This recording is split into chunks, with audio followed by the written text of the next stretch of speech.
Okay, so Assalamualaikum and hi semua. So hari ni jom kita continue with chapter 7.1 lagi, tapi weak acid and weak base. Okay, before that kita tengok learning outcome dulu. Okay, so learning outcome yang kita nak belajar hari ni adalah start from F lah. Okay, you should be able to relate the strength of weak acid and weak base to the respective dissociation constant Ka and Kb.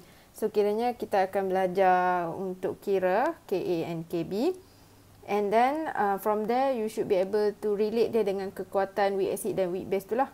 Okay, and then perform calculation involving pH, dissociation constant, initial concentration and equilibrium concentration. Okay, so continue to this one, weak acid and weak base. Okay, so kita nak kenal dululah what is weak acid, what is weak base. Before this kita dah kenal what is strong acid, what is strong base kan. Okay, so sekarang let us look at weak acid dulu.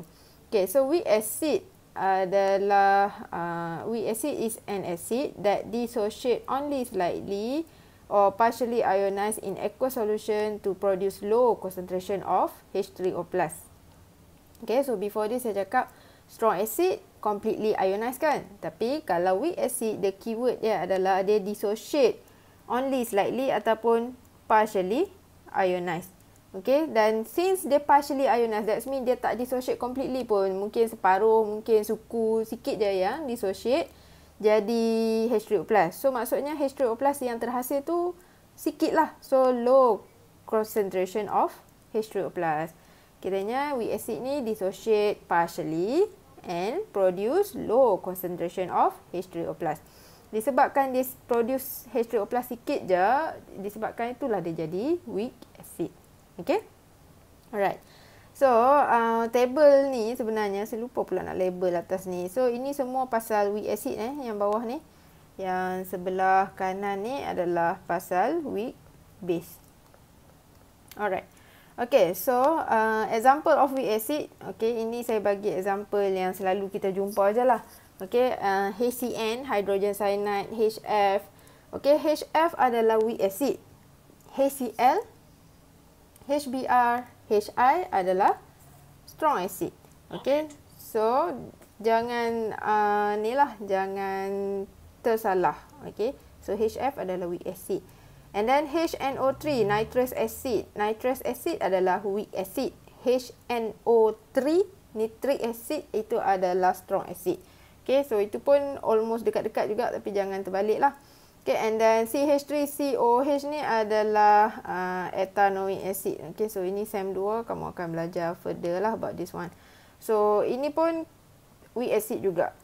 Okay, so ini antara example of weak acid. Tapi don't worry, macam saya cakap dalam video yang before this, kalau dalam soalan, kamu nak kenal itu weak acid ke strong acid ke, usually kalau soalan provide kamu with the value of Ka, ataupun dia provide kamu, dia suruh kamu cari Ka, that means itu adalah weak acid. Okay, alright, and then next one, degree of dissociation. Okay, so since weak acid partially ionized, that means degree of dissociation dia alpha akan jadi less than 1 lah, sebab maksimum kalau semua ionized, 100% ionized akan jadi 1.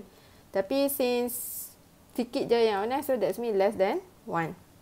Okay, and then percentage of dissociation sama juga, less than 100% ionization ataupun less than 100% dissociation. Okay, so dissociation dia kurang daripada 100%, mungkin 40%, 20%, mana kita tahu kan.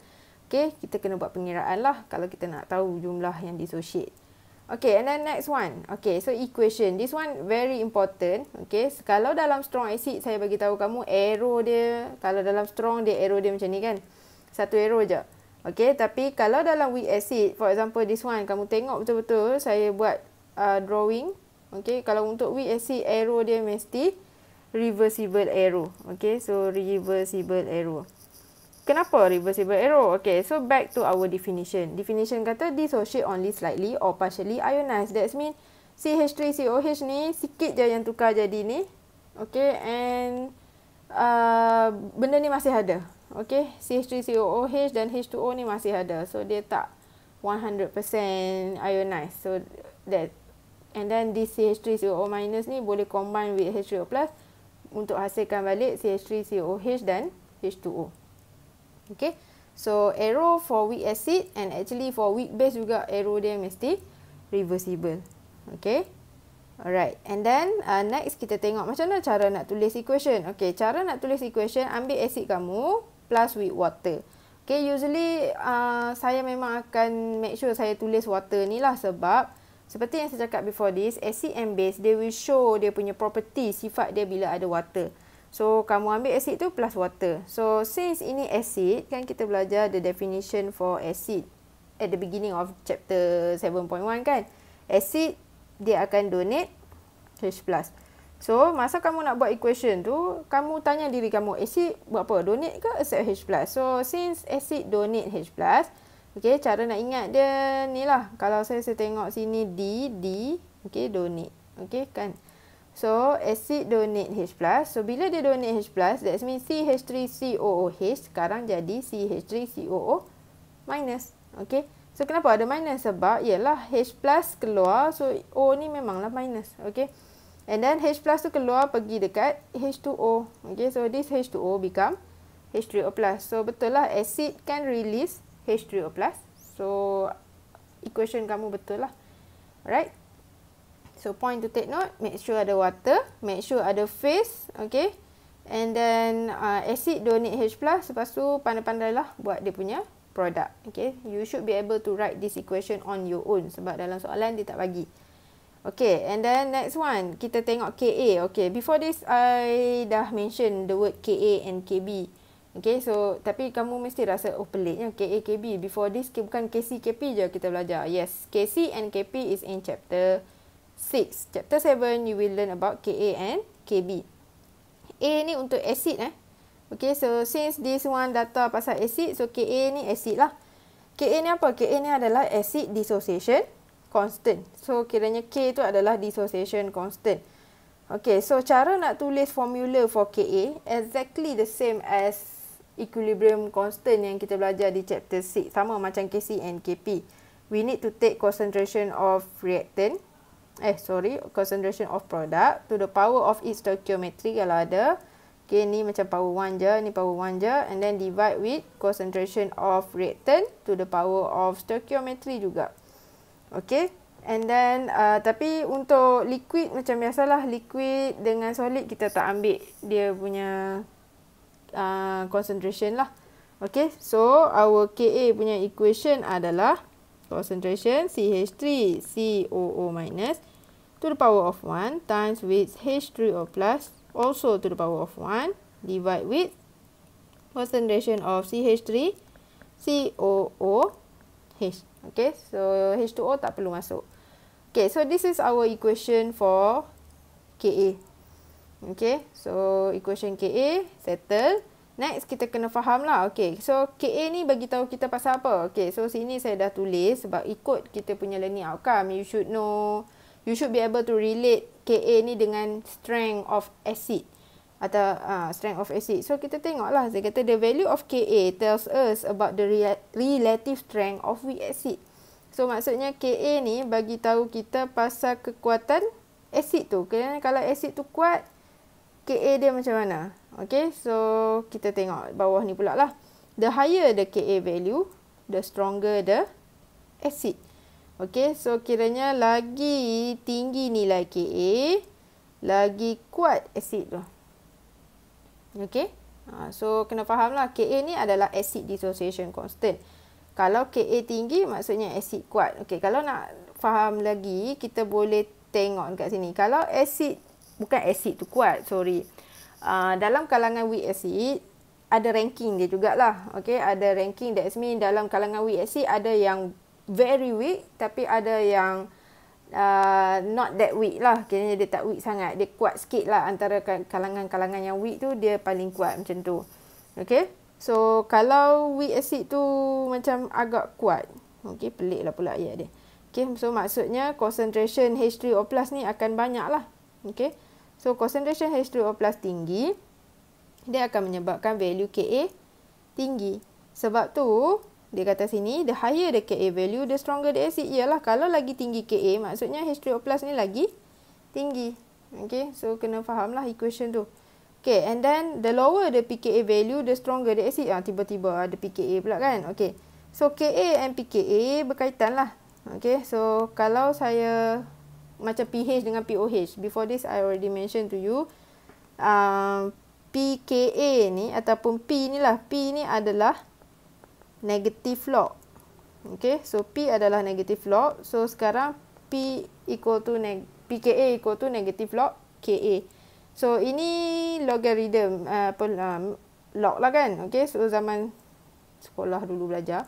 Okay, so kamu tekan je kalkulator. Kalau nilai Ka kamu tinggi, okay, Ka kamu tinggi, maksudnya pKa kamu akan rendah. Okay, lepas tu saya cakap kalau pKa rendah, maksudnya asid tu lagi kuat. Logik lah, sebab kalau Ka tinggi, maksud dia Ka tinggi, concentration tinggi, concentration H3O+ tinggi. Okay, so sebab tu Ka tinggi, acidity lagi tinggi. Okay, so pKa rendah, lagi kuat juga asid tu. Okay, so benda ni saya tahu pening, tapi takes ambil masa untuk renungkan benda ni lah. Okay, and then this one is important penting. Okay, sebab apa penting? Sebab kadang-kadang soalan, kalau soalan bagi pH dekat kamu, kamu tahu pH less than 7 itu adalah asid lah kan. Tapi kekuatan asid ke apa, bergantunglah juga kepada benda lain. Kena kira lah kan. Okay, tapi dia punya, apa benda orang panggil ni? Soalan kadang-kadang dia nak tunjuk dekat kamu ranking strength of acid tu, dia bagi kamu nilai Ka. So kamu kena tahulah, oh Ka ni kalau lagi besar nilai dia, lagi kuat asid dia. So kalau dia bagi pKa dekat kamu, lagi rendah nilai pKa, lagi kuat asid tu. Okay, so itu yang kamu kena ingat. Alright, so ini sama je explanation yang macam saya cakap tadi. Cuma I think it will be better if I switch this one in front. Okay, sama je lah. So maksudnya kalau concentration H+ tinggi, macam ni lah. Okay, so exactly macam ni. So concentration H+ tinggi, that's mean my value of Ka pun akan tinggi. Ka equal to negative log Ka. So kalau Ka tinggi, pKa saya akan jadi rendah. So pKa rendah. Okay, so pKa rendah maksudnya pH tu akan jadi lagi rendah juga. Sebab tadi kita back to this one lah. Okay, so kalau H+ tinggi, dia akan menyebabkan pH rendah jugalah. So maksudnya semua more acidic lah. Ka tinggi, more acidic. Okay, pKa rendah, more acidic. Concentration H+ tinggi, more acidic. pH rendah, more acidic. So itulah point dia. Okay, so settle untuk weak acid. Okay, so next kita pergi kepada weak base. There are some part yang weak acid and weak base almost similar, tapi ada benda yang beza lah. Okay, so kalau definition weak acid tadi adalah dissociate partially or slightly, this one pun sama juga, dissociate only slightly or partially. Tapi this one base kan, so maksudnya dia akan produce low concentration of OH-. So kiranya base dissociate partially. Since dia dissociate partially, so maksudnya concentration OH- yang terhasil tu sikit je. Okay, low concentration of OH-. Okay, and then this is notes pula. Ini adalah inilah example of weak acid. Okay, ammonia is weak acid NH2OH, CH3NH2, CCH5NH2. Okay, ni family amine lah, amine derivative. Okay, so semua ni adalah weak acid. Okay, and then weak base. Ini adalah alpha less than 1. Ini adalah dissociation, degree of dissociation. Sama jugalah. Kurang daripada 1 sebab dia partially ionized. And kalau kita calculate percentage of ionization pun sama, less than 100%. Okay, and then equation dekat sini, okay, sama juga. Equation dekat sini adalah equation weak base. So, arrow mesti reversible. Okay, phase wajib ada. And kalau boleh ada water tu lah, tengok kat ni. So that bila ada water, kita tahulah this is base. Okay, and from what we have learned, base will accept H+. So since NH3 accept H+, NH3 will become NH4+. Okay, and H2O in this case dia akan terbalik lah. Kalau ini accept H+, that means H2O will donate H+. So that's why H2O become OH-. Okay, settle. And then next one, kalau tadi acid kita ada acid dissociation constant Ka, for base kita ada base dissociation constant Kb. Okay, so cara nak tulis dia sama je. Kita ambil concentration product. Okay, so in this case NH4+. Okay, so since stoichiometry dia 1, so to the power of 1 lah. Okay, tak tulis pun tak apa. And then concentration OH- divide with concentration of NH3. H2O tak perlulah. Okay, sebab dia liquid. Alright, so settle. That is our equation for Kb. Okay, and then Kb adalah base dissociation constant. Okay, sama juga. The value of Kb tells us about the relative strength of weak base. So, kalau Ka bagi tahu pasal strength of acid, tapi Kb bagi tahu kekuatan weak base. Okay.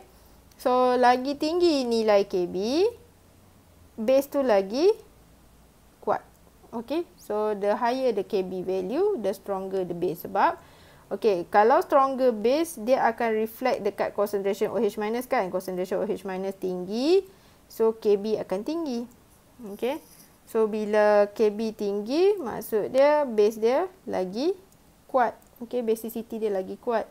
And then, kan PKB, yang ini samalah. PKB equals to negative log Kb. So, if your value of Kb tinggi, your PKB akan rendah. So, the lower the value of PKB, the stronger the base. Okay. So, kiranya samalah juga. Kalau Kb tinggi, PKB rendah, OH, concentration OH- tinggi, dia akan menyebabkan benda tu jadi lagi basic. Okay, kalau pH lagi tinggi pun lagi basic juga. Okay, so itulah pasal weak base. Okay, so this one exactly the same explanation macam before this. Sama juga kalau kamu nak senang, kamu boleh bawa ini ke depan ni lah. Okay, so concentration OH- tinggi, Kb tinggi. Kb tinggi menyebabkan PKB rendah. Okay, so concentration OH- tinggi menyebabkan pH jadi tinggi. Tapi POH jadi apa? Okay, so kalau ada POH, POH akan jadi lagi rendah. Okay, sebab ingat balik POH equals to negative log concentration OH-. So, kalau concentration OH- kita tinggi, that means POH kita rendah lah. Lagi rendah POH, that means lagi basic solution tu. Okay, more basic. Okay, so kalau POH rendah, pH dia akan tinggi lah. Sebab apa? Ini ada relationship satu lagi. pH plus POH equal to 14. So, kalau POH kamu rendah, so, 14 tolak dengan nilai yang kecil. So, pH kamu akan jadi besar. Okay, so settle untuk weak acid and weak base punya intro lah. Okay.